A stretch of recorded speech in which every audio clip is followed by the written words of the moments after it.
But that would be my answer if you wanted to charge me. So I suggest we need that piece of information. In order for the association to make a determination, to make a decision, we need at least that piece of information. So I recommend, I move that we table this item until we get at least that information. And in the intervening weeks, if any of you have opinions on this, let us know, and your opinions are important. We have a second. Frank has a question. Marvin, shut it out. This is important. Okay, all your comments. We're not making any decisions now. I promise you, there are no decisions being. Back on the agenda. Okay, one more comment. This is very important. You need to vent the dryer out. This is going to be a hazard. Back home, we had 2 children die because even the parents were downstairs.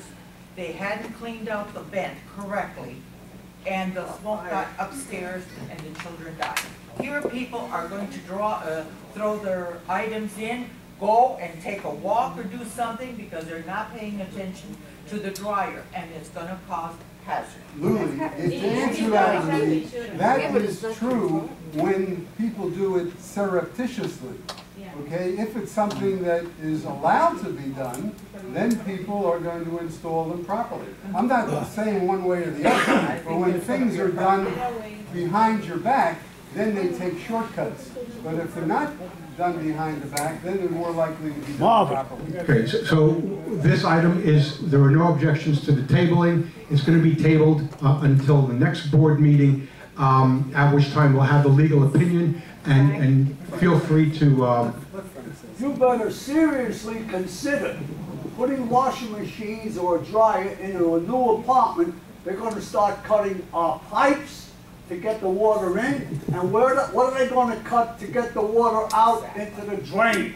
Think about that first. That's another important issue, and these will all be considered the next time. Thank you very much. The next item on the agenda is the new number, I guess, 12. Exceptions for income, asset, sales, and leasing requirements for existing residents.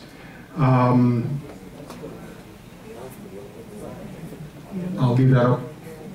Mr. Levy.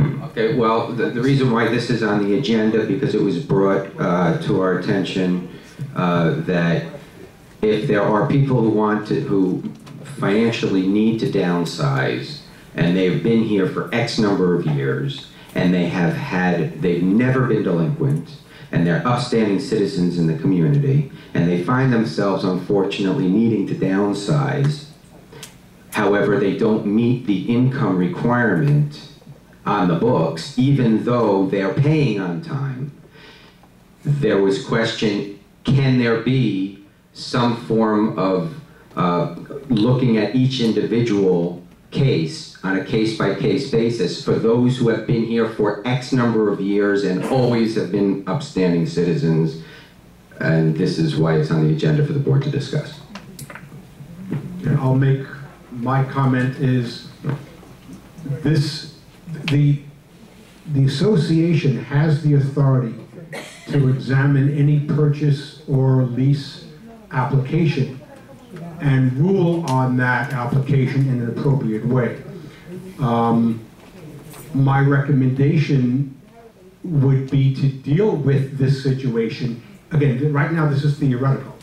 Would be to deal with the situation if and when it comes up on an individual basis, because we already have the authority to deal with this on the individual basis. And I would say that, I would anticipate that we would be doing so with an eye towards fairness and compassion. I have to disagree with you, simply because our condo docs prescribe certain limitations of income and other guidelines for approving or disapproving sales or leases. So we can't do this outside of the condo docs on a case-by-case basis. it would require an amendment to the condo docs to provide for this exception. Thank you. Why am I not surprised? I disagree. I think common sense overrules. In this particular case, we're saying someone who is an owner, has been an owner, has been current in their maintenance and assessment, has the common sense to look into the future, perhaps because of loss of employment, changing, downsizing jobs, income, or simply a senior citizen that doesn't need the space because the husband or the wife passed away or whatever, and they need smaller space. So to me, common sense, if that person is smart enough to realize that one way of helping their situation is to downsize, I don't see, and he or she's been a good part of the community, why would we start looking at income at this stage of their life? It doesn't make any sense. They've been a factor. Maybe their children now are paying for the maintenance and assessment. It doesn't make any sense to go by the same standard that you're using for a newcomer to the village that you have no history with. And I don't understand, if you can't use common sense and you always have to turn to the document, it's mind-boggling, just mind-boggling. Jerry, I understand what you're saying, no question about it. And I hope that I may not be in that position eventually, but any of us could be in that position for any number of reasons. All I'm saying is that we do have a declaration of condominium which sets certain criteria, and we can change that criteria by an amendment voted by the members. In the case that you're talking about now, common sense doesn't enter into it because we do have a valid amendment in our declaration of condominium that requires a certain financial obligation. And all I'm saying is that it can't be done outside of the docs, and we would have to have an amendment to the docs. May I just comment on that point? I think this brings up two issues. One, is it a legal obligation of the Sales and Lease Committee chairperson to carry out to the letter everything in the documents, or let me finish, or is there some leeway or discretion that is worked into the legal process or the statute? Number two is why don't we have a sliding scale for smaller units? Why is the income requirement exactly the same for smaller units as it is for larger? We do have a sliding scale. But this individual wants to go to a lower... We already have a sliding scale, and yes, the committee is bound by law to apply the standards of the docs. Francis, when that resident who has been living here for a while first moved in, the standard was lower. And then behind their back, you raised the standard, and now you're expecting that person who's been here maybe for 20 years to be able to meet that standard. Doesn't make any sense. No standard was raised behind anybody's backs. Well, there was a legitimate amendment to the condo docs. Well, yeah, but was voted by the but those membership. people can be grandfathered in, since we talk about grandfathers. Make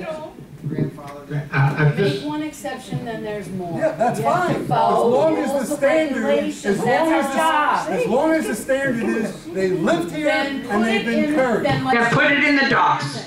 That's why the legal fees are $400,000. Do you know what those documents look like when the lawyers get done lining them out? We're not talking about that. We're Yes, talking we are. about making an exception. Our rules and regulations are what they are. Are you saying doing it in the rules? They follow that. Are you saying and doing it in the rules, or are you telling them doing the docs? The docs. She's talking about the docs. That's what And I the docs mean. is a I'm whole- sorry. The docs are all legal. Jesus, Jerry, come on. Leave Jesus out of this. Watch your language, Colette. Okay. Don't foul language. Okay, let me, Leave me let me hopefully put this to rest. Right now, this is a theoretical conversation. An application, as far as I know, has not come to the Sales and Lease Committee that presents this situation. And we can talk about this until we're blue in the face right now. I don't see anything that can and will be done at this meeting. If at some point anybody in the community wants to amend the docs and present an amendment to the association, which will then go through the process, that's fine. At this moment, I don't think the board is going to vote for anything because there is nothing to vote on at the moment. One more thing, Ronnie. Yes. I just want to say that humanity and compassion for one another is more important than the damn condo docs. Do something about it. It's true. Do something about it. Okay, Lisa? Okay, I'm going to try to present this without defensiveness, but I must really be misunderstanding something. Sales and Leases has been approached unofficially. I can't hear a word she said. Sales and Leases has been approached unofficially about people downsizing. Can't hear you, Lisa. Okay. Sometimes I get defensive when I talk, and I'm going to try to remove that as well as I can, so please bear with me. I must be misunderstanding some very basic things here. Sales and Leases has been approached unofficially about whether an existing resident would have to requalify, and the answer was very blatantly yes. Okay. And if that's the case, why proceed any farther? And the second thing is, it sounds like maybe through implying or something that given it can either decrease the risk to the association and to the resident, or we can potentially foreclose. That foreclosure seems like the better option from this stance. And I don't quite get how that's preferable. Because I mean, someone's not going to a smaller unit because they want to make it elaborate. It's a risk situation. It's a payout situation if they qualify when they moved in and stayed current and a good citizen, or we don't call citizens here, but a good resident here, than to say, well, you can't even apply because we're gonna turn you down. And but we love to snatch the unit when you fall on your butt. Excuse my lack of official terminology here. So, what am I missing here? Thank you for the comment. Edwin?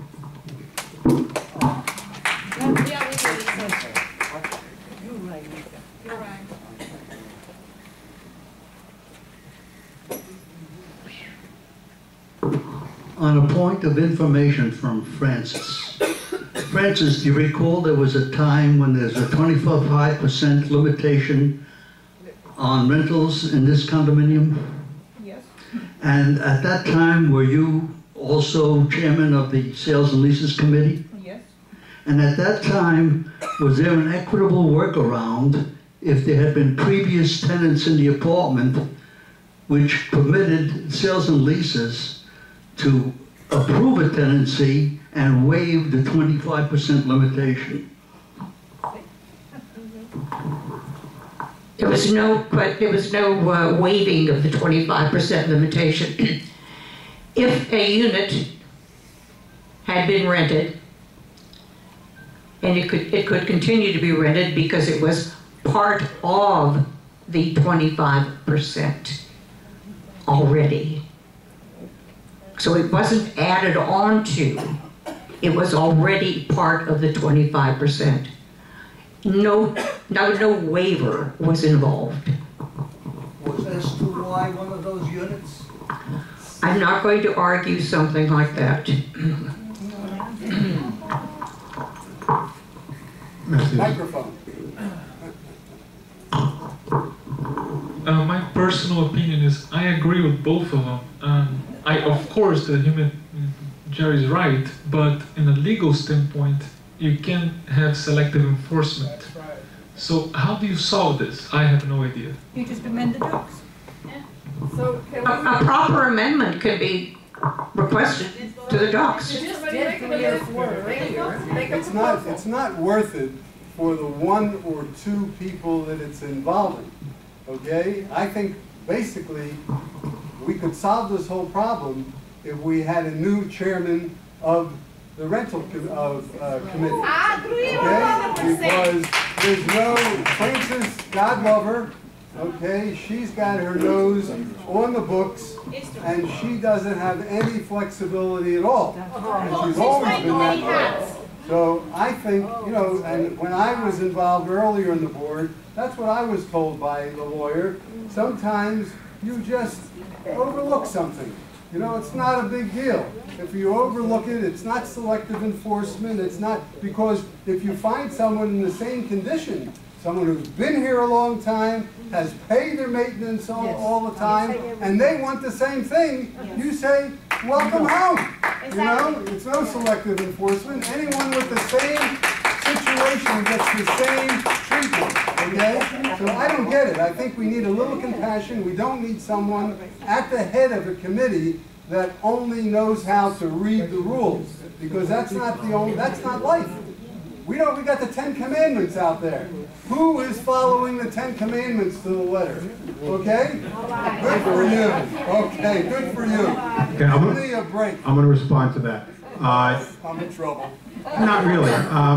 As far as I'm concerned, the chair of the Sales and Lease Committee, be it Francis or Joe Schmo, is doing so at the pleasure of the board of directors, at the pleasure of the association.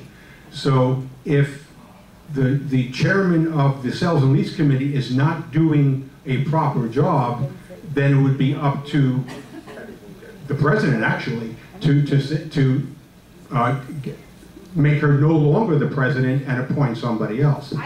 So as far as I'm concerned, the Sales and Lease Committee, their job is to follow the docs. No ifs, ands, or buts about it. And to get back to my previous statement, right now this is a theoretical conversation. We do not have an application that presents this problem. And as far as I'm concerned, unless somebody wants to start the amendment process in anticipation of it, this is not something that is going to be decided tonight. Eve. First of all, very nice to have somebody in the Sales and Leasing Committee that knows the docs. Right. So, and Francis, thank you for knowing the docs. So I don't agree with you that we have to change somebody who knows the docs. Second thing, the docs though, they say that you got to qualify to a certain, and with the amendments, and you got a certain, you know, whatever you buy, you got a certain scale of salary and all this. But the docs don't say that if you have a unit and you transfer to another unit, that you gotta get reapproved. I doubt that. I doubt that in this case, that the docs actually are specific about like switching a unit. So in other words, maybe in the docs, it doesn't say anything about that. And if it doesn't, then somebody who's approved is approved for life. That's the way I see it. That's another issue, and that also brings up possible distinctions between requalifying as a purchaser versus requalifying as a tenant, or requalifying in this one unit or requalifying in another unit. It brings up many different questions. And again, if and when this situation comes up, Sales and Lease will deal with it, and if necessary, so will the Board of Directors. Charlie?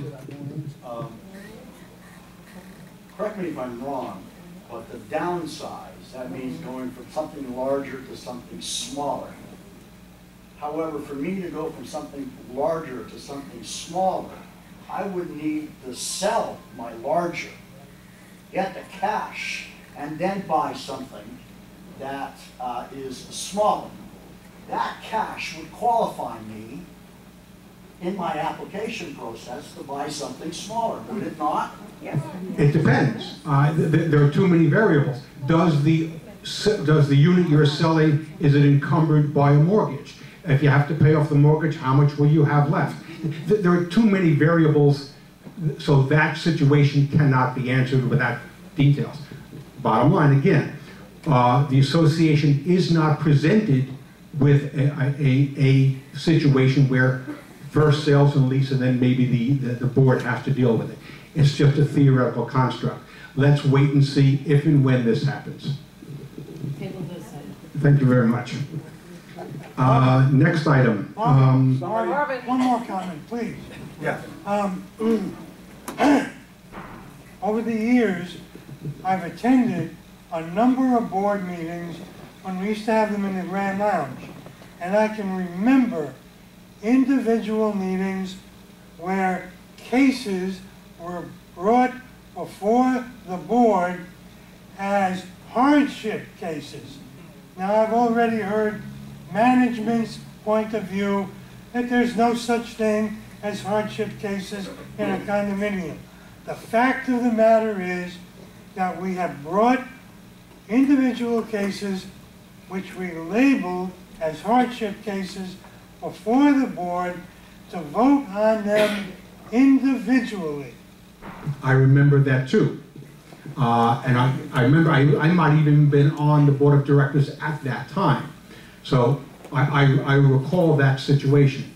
And if and when anything like that comes to sales and lease, we will deal with it. Yes, leave the door open. Without question.